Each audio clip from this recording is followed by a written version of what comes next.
the year 1980, when my wife conceived, then I informed Bhagavan Baba and said, yeah, I know, I'll take care of your child, don't worry, he said.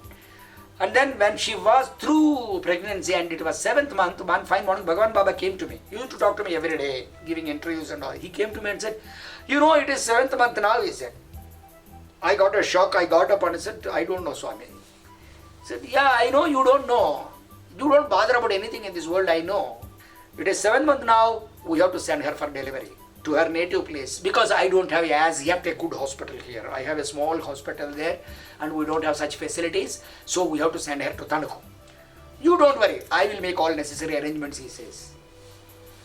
I was shocked, and next day he called Kutumbarao. I was sitting in the veranda and he told Kutumbarao, Kutumbarao, find out from ashram right now people who are going to Tanuku. If there are any people going to Tanuku, ask them to assemble near your office. Find out who are the people who can really take this lady safely to Tanuku, deposit her in her father's house and report back to me. So he looked at me and said, Kutumbarao will take care. Then what happened, next day some names were forwarded to him. He selected some people and said, these are the people who are going to take Gangadhar Shastri's wife to Tanuku.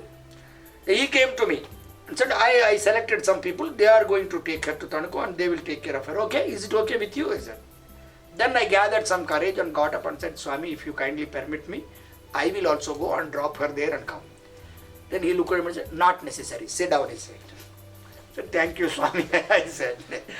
Then he made the arrangement, and then the surprising shot was next day, when they were to go, he came to me and said, you want to go? He said, if you permit me, I will go, I said. Go up to Dharmavaram, put her on the train and come back, he said. I said, thank you very much.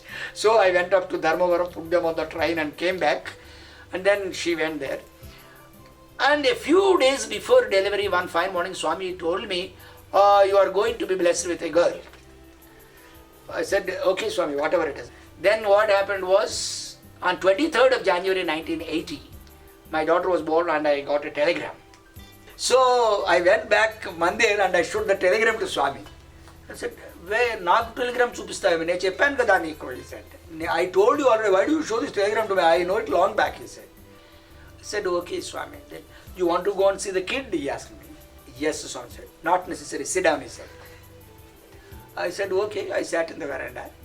And every day I go, sit there, and he comes to me and says, Yemi, భార్య కళలోకి వచ్చిందా? Are you getting your wife in your dream?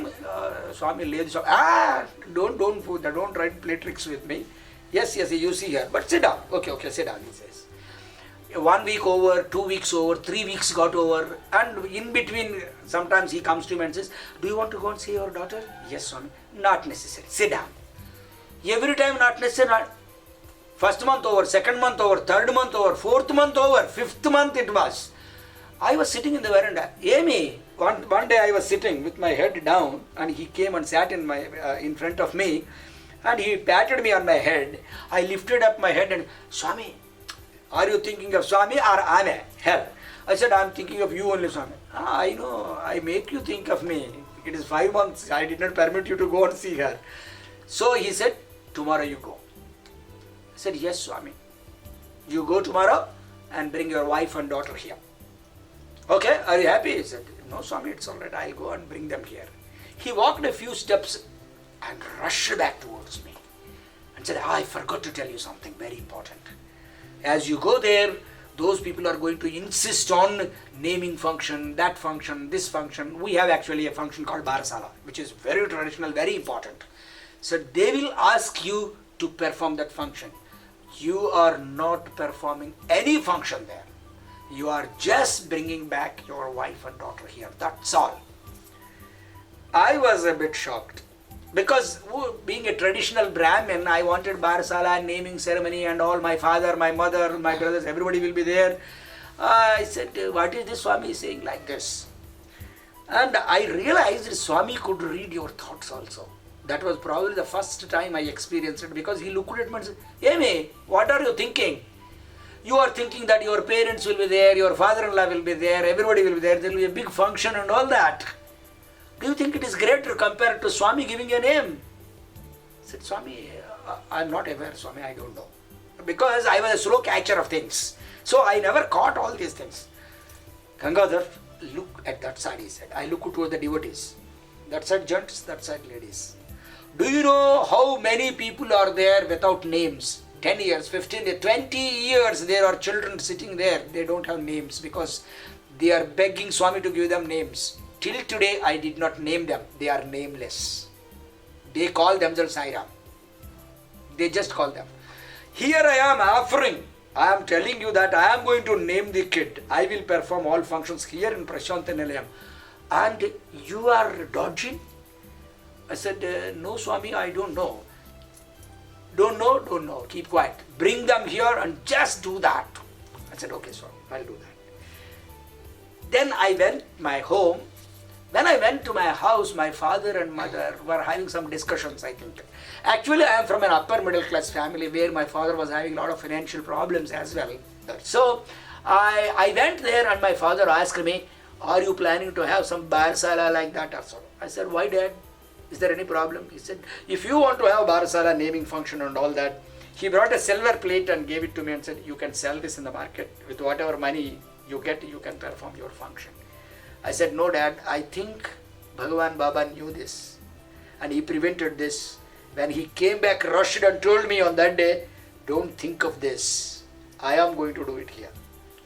So I was really pleasantly surprised. Swami, you are saving my parents also from an embarrassing situation here. What a kind of grace it is that you are showering on me. So that got over. I came here.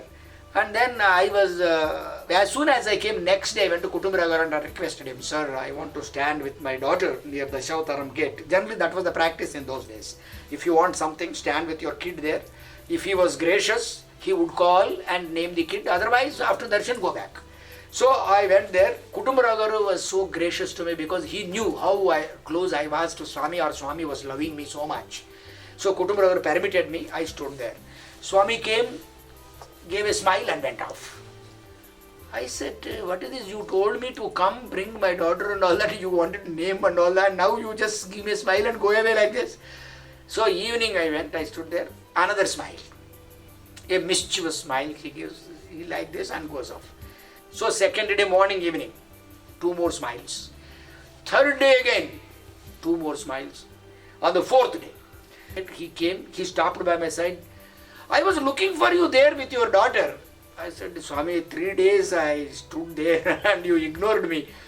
Arey re, today I wanted to call you and give your daughter a name. And now you are not there. Swami, my daughter is there, Swami, I said, showing toward the lady's side. I said, where? He said, Swami, my wife is sitting there with my daughter there. I will call them, Swami. So you are sitting here and seeing your wife, not waiting for Swami. He said, Swami, not that Swami, I know she is sitting there. He said, no, you are sitting here and looking at your wife and daughter, okay? Okay, I will do it later. And he went off. So he used to play with me. He went on and on playing. Every day he used to crack jokes and somehow or other putting me into that, pulling me out of that, cracking jokes, all that was going on. One fine morning I was sitting on the slope. After finishing darshan on the gent side, he just waved his hand like this. When he waved his hand like this, something flew from his hand and it was rushing towards me. I caught hold of it. That was a small sugar candy.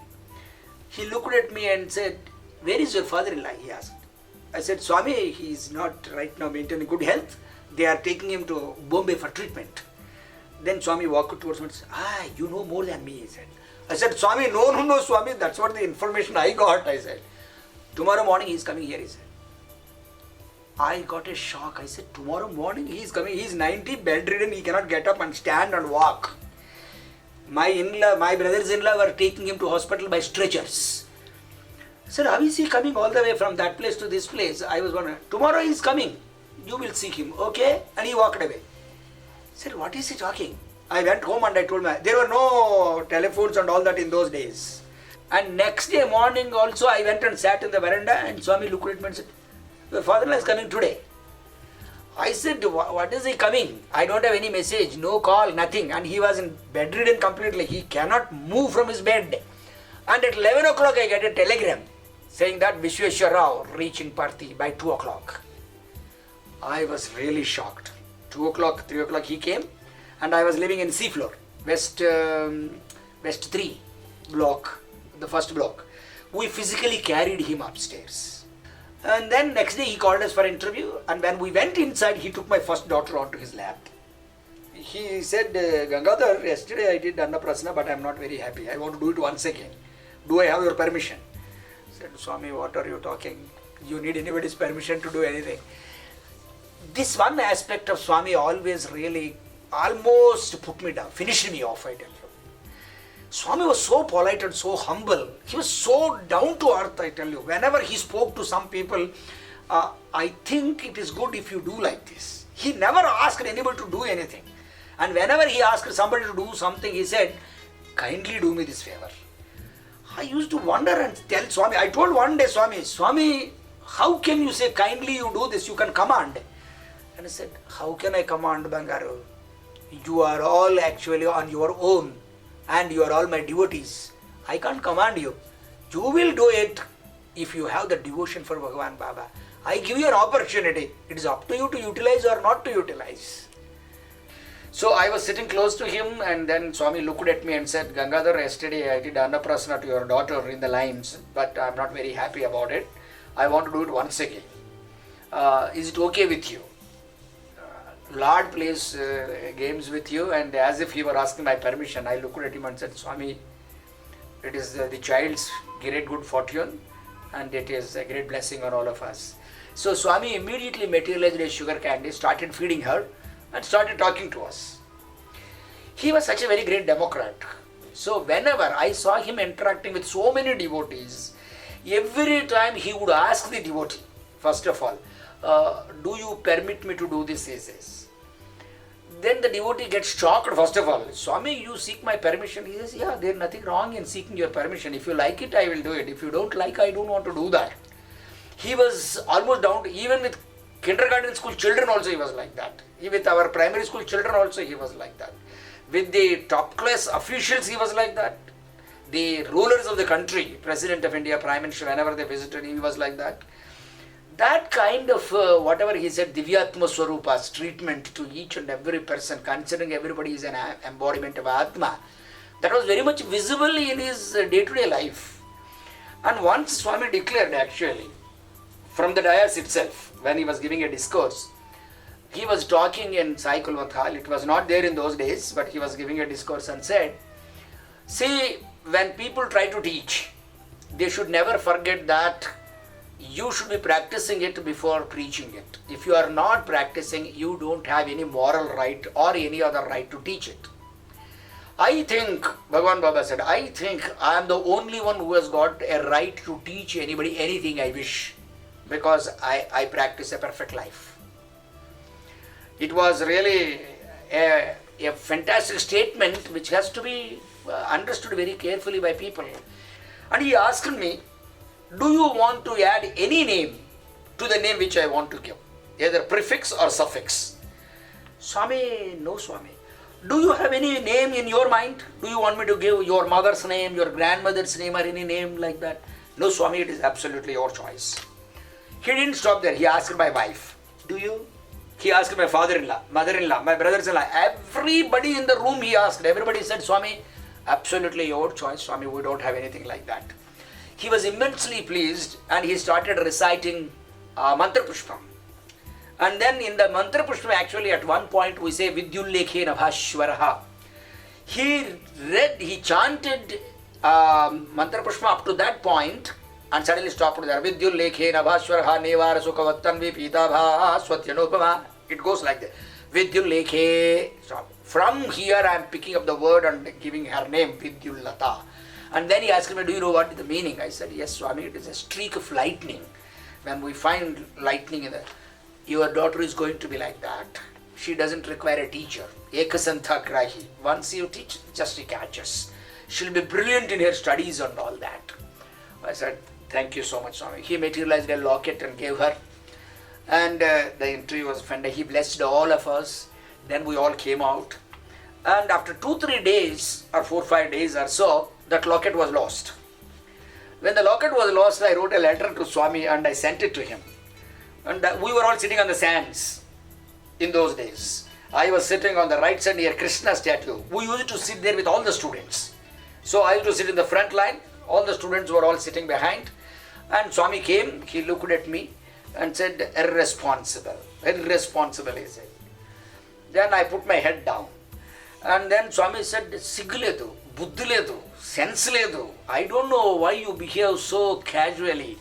You should be serious. Swami is doing things for you. And he was scolding and scolding. And all the students and teachers were watching, so I put my head down. When I put my head down, he looked at me and said, Yenduku, why are you putting your head down? Lift it up, he said. I said, listen to me when I'm scolding you, okay? He said. I said, okay, Swami. He always liked it. He wanted to admonish people in public. So that what happens, you get the message stronger and there are possibilities of people changing much faster. So that you don't expect something like that. You don't invite it again. So he said, you lost a locket which is given by Swami for your daughter, he said. Said, Swami, I don't know, Swami, how it happened. Said, okay, don't worry, he said. Then he walked toward the devotees. In L form they used to sit, in an L shape. So he went up to the corner, almost gents' side. He turned back towards me and said, come here. I rushed to him. He just waved his hand like this and took it out and said, this is dropped somewhere there. I brought it back here for you. At least now keep it safe, he said. I said, thank you very much, Swami.